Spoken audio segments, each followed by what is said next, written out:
Au nom de nos plus hautes autorités, j'ai le signe honneur de donner lecture du décret numéro 2023-0276/PTRM du 5 mai 2023 portant convocation du collège électoral, ouverture et clôture de la campagne électorale à l'occasion du référendum constitutionnel.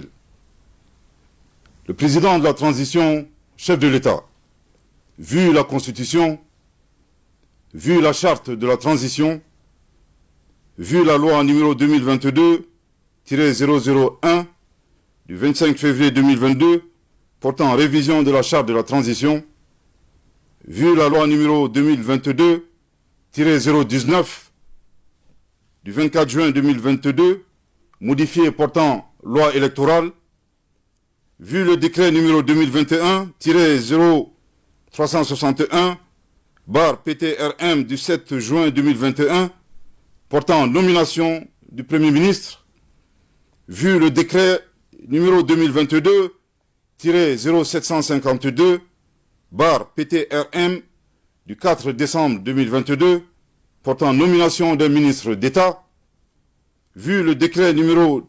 2021-0385/PTRM du 11 juin 2021, modifié portant nomination des membres du gouvernement, statuant en Conseil des ministres, décrète. Article 1er. Le collège électoral est convoqué le dimanche 18 juin 2023 sur toute l'étendue du territoire national et dans les missions diplomatiques et consulaires de la République du Mali, à l'effet de se prononcer sur le projet de constitution annexé au présent décret. Toutefois, les membres des forces de défense et de sécurité voteront par anticipation le dimanche 11 juin 2023, conformément à la loi électorale. Article 2.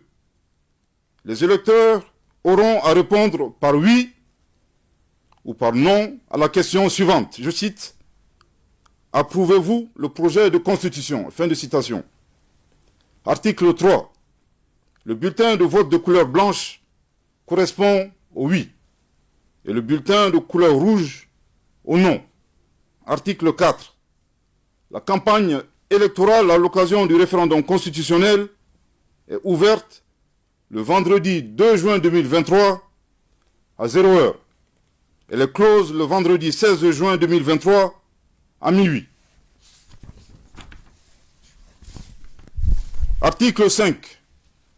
Le ministre d'État, ministre de l'Administration territoriale et de la décentralisation, le ministre de la Défense et des anciens combattants, le ministre de la Justice et des Droits de l'Homme, garde des Sceaux, le ministre de la Refondation de l'État, chargé des relations avec les institutions, le ministre de la Sécurité et de la Protection civile, le ministre des Affaires étrangères et de la coopération internationale, le ministre de l'Économie et des Finances, le ministre de la Communication, de l'économie numérique et de la modernisation de l'administration, et le ministre délégué auprès du Premier ministre, chargé des réformes politiques et institutionnelles, sont chargés, chacun en ce qui le concerne, de l'exécution du présent décret, qui sera enregistré et publié au journal officiel. Bamako, le 5 mai 2023, le président de la transition, chef de l'État, son Excellence, le colonel Assimi Goïta. Merci de votre très aimable attention. Merci, Monsieur le ministre. Alors, tout à l'heure, nous avons une première question à vous poser. Qu'est-ce qui justifie cette nouvelle date-là pour le référendum? Merci. Avant tout propos, je voudrais ici rappeler la vision de son Excellence, le colonel Assimi Goïta, président de la transition, chef de l'État. C'est celle de mener évidemment de retourner à l'ordre constitutionnel, mais avant ce retour, de mener des réformes politiques et institutionnelles prioritaires.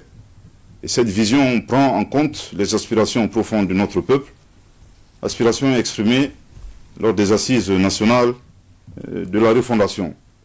Il vous souviendra qu'initialement, le référendum était prévu pour le 19 mars 2023, et nous l'avons annoncé, et qu'il y aura un léger report. Donc la nouvelle date du 18 juin 2023 qui vient d'être donnée prend en compte un certain nombre de réformes qui ont été mené des dispositions prioritaires qui ont été prises entre le mois de mars et jusqu'à présent. Évidemment, cette nouvelle date traduit à la fois le respect de la parole donnée. Je crois que c'est très important, surtout dans notre culture. Également, l'engagement du chef de l'État à respecter les recommandations des assises nationales de la refondation. À titre de rappel, l'adoption d'une nouvelle constitution fait partie, justement, de ces recommandations exprimées par notre peuple lors de cet important forum. Ensuite, je voudrais également préciser que l'application du chronogramme des réformes politiques institutionnelles, conformément aux instructions du chef de l'État, obéit à un principe clé, c'est la recherche constante d'un équilibre entre, d'une part, l'inclusivité et le consensus, et d'autre part, le respect des délais, donc le temps imparti à cette transition. Aujourd'hui, à la fois, le projet de constitution et l'organisation du référendum résultent justement de ce principe-là. Alors, Monsieur le ministre, est-ce que toutes les dispositions sont prises pour la tenue de ce référendum qui se tiendra le 18 juin prochain? Je voudrais aussi rappeler à l'opinion qu'il existe maintenant dans notre pays un organe unique chargé de la gestion des élections, à savoir l'autorité indépendante de gestion des élections, qui a pour mission justement de prendre en charge tous les aspects, toutes les opérations liées à la fois aux élections et à l'organisation du référendum.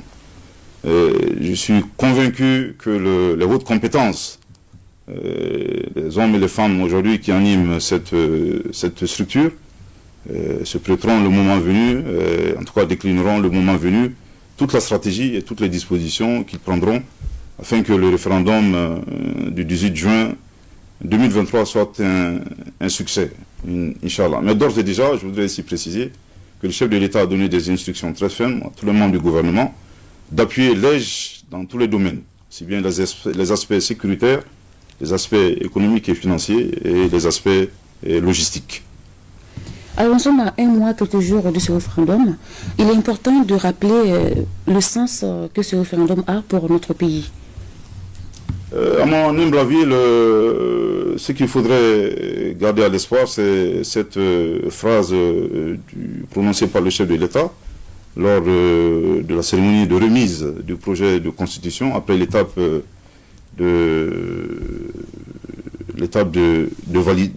finalisation.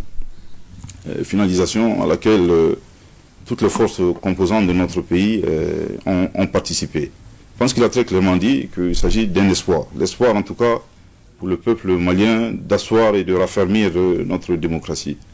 C'est cette phrase que je retiens, en rappelant également qu'il s'agit qui est déjà avant aujourd'hui, il y a eu 3 tentatives avortées de révision d'une constitution. Et cela indique à suffisance qu'il s'agit d'une priorité, en tout cas d'une préoccupation pour les Maliens, en tout cas de mettre à jour et d'avoir des institutions fortes. Aujourd'hui, ce projet de constitution est l'espoir de notre pays, pour la simple raison que dans une société, dans un pays, la constitution constitue la norme fondamentale. Aujourd'hui, le socle juridique du Mali-Croix, voulu par les Maliens, commence justement par cette constitution.